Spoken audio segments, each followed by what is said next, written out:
Selamat malam Sobat Investor, berjumpa lagi dengan saya M. Faizal, redaktur pelaksana idxchannel.com di program Top 5 IDX Channel yang mengulas berita-berita terpopuler yang tersaji di IDX Channel. Sepanjang pekan pertama perdagangan November ini, pasar saham Indonesia menunjukkan dinamika yang cukup beragam. Sektor konsumsi dan retail mulai menarik minat investor seiring pemulihan daya beli dan dukungan stimulus pemerintah. Sementara investor asing mencatatkan net buy signifikan terutama pada saham perbankan dan energi, turut mendorong IHSG menyentuh rekor baru.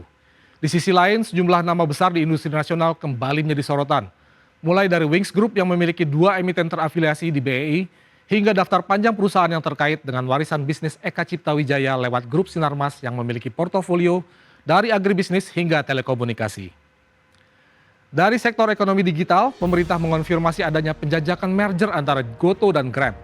Proses ini melibatkan Danantara dalam pengaturan skema korporasinya. Rencana konsolidasi ini tidak hanya menyangkut efisiensi bisnis, tetapi juga keberlanjutan ekosistem kerja mitra ojek online. Secara keseluruhan, lanskap pasar mencerminkan fase penataan ulang strategi investasi, baik oleh pelaku domestik maupun asing, dengan fokus pada sektor-sektor yang menunjukkan ketahanan dan potensi pertumbuhan jangka menengah. Kami sudah merangkum berita-berita terpopuler sepekan lalu untuk Anda, Sobat Investor.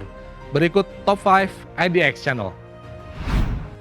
Berita pertama, saatnya berburu saham pilihan November, analisis soroti sektor ini. Memasuki November, pasar saham mulai menunjukkan pergeseran sentimen ke sektor konsumsi dan retail. Data PMI manufaktur yang berada di atas level 50 mengindikasikan ekspansi aktivitas industri yang mendukung peningkatan daya beli masyarakat. Pengamat pasar Michael Yeo menilai momentum pemulihan ini memberikan ruang bagi investor untuk kembali mengincar saham konsumer dan retail. Michael juga menyoroti dukungan kebijakan pemerintah terhadap UMKM sebagai elemen penting dalam memperkuat arus permintaan domestik. Menurutnya, stimulus yang tepat sasaran berpotensi mempercepat perbaikan margin dan kinerja penjualan. Sejumlah saham konsumer besar seperti UNVR, HMSP, MAPI, dan TLKM dinilai mulai mengalami pola pembalikan arah berdasarkan indikator teknikal. Riset Indo Premier menunjukkan bantuan sosial tunai sepanjang kuartal keempat 2025 mampu meningkatkan daya beli lebih signifikan dibandingkan insentif non-tunai sebelumnya. Penurunan harga komoditas seperti gula, kopi, dan minyak mentah juga memberikan ruang bagi perusahaan konsumer untuk memperbaiki margin. Meski valuasi sektor ini cukup menarik, baik Indo Premier maupun CGSI tetap mempertahankan rekomendasi netral sambil menunggu bukti pemulihan daya beli masyarakat secara berkelanjutan. Berita kedua, 2 saham milik Wings Group di Bursa Efek Indonesia, simak daftar emitennya. Wings Group merupakan produsen FMCG besar di Indonesia, namun perusahaan induknya belum terdaftar di Bursa Efek Indonesia. Meski demikian, grup ini memiliki keterkaitan melalui anak usaha dan entitas afiliasi yang terdaftar di bursa. 2 perusahaan yang terkait dengan Wings Group adalah PT Bank Multiarta Sentosa Tbk atau MASB dan PT Unggul Indah Cahaya Tbk atau UNIC. MASB adalah bank umum yang menjadi bagian Wings Group sejak tahun 2013 dan menyediakan berbagai layanan perbankan, termasuk mobile banking serta rekening dana nasabah. Saham MASB resmi melantai di BEI pada 2021 dengan harga IPO Rp3.360 per saham. Sejumlah anggota keluarga pendiri Wings Group terdaftar sebagai penerima manfaat akhir dari kepemilikan saham MASB. Sementara itu, Unique adalah produsen bahan baku deterjen dengan kapasitas produksi besar dan memiliki keterkaitan melalui PT Alas Pusaka, salah satu pemegang sahamnya. Tokoh-tokoh dari keluarga Katuari dan Sutanto terdaftar menjabat posisi strategis di perusahaan afiliasi tersebut. Dengan demikian, hubungan Wings Group dan Unique bersifat tidak langsung, namun relevan dalam rantai pasok dan ekosistem industri deterjen nasional. Berita ketiga, net buy sentuh Rp3,46 triliun asing incar saham bank dan energi pekan lalu. Investor asing mencatatkan pembelian bersih senilai Rp3,46 triliun sepanjang pekan 7 November 2025. Arus dana asing ini berkontribusi pada kenaikan IHSG yang menyentuh level tertinggi baru di level 8.394,59. Saham perbankan dan energi menjadi tujuan utama akumulasi asing. BBCA menjadi saham dengan net buy terbesar senilai Rp1,28 triliun, menunjukkan minat yang kuat terhadap sektor perbankan berkapitalisasi besar. Saham Telkom atau TLKM juga mencatatkan pembelian signifikan dengan kenaikan harga mencapai lebih dari 8%.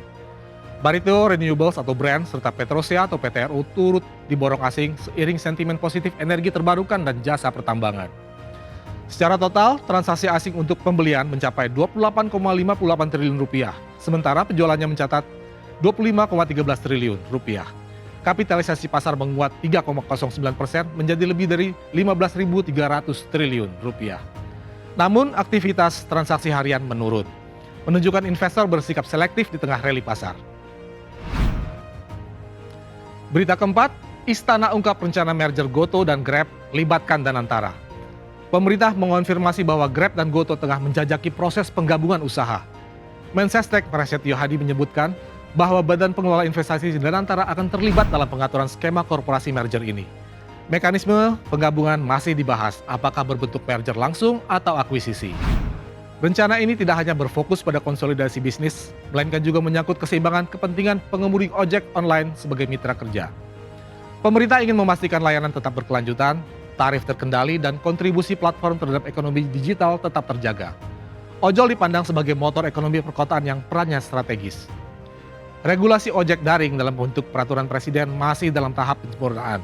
Pemerintah melibatkan perwakilan perusahaan, aplikator, dan komunitas mitra pengemudi untuk memastikan kebijakan yang adil.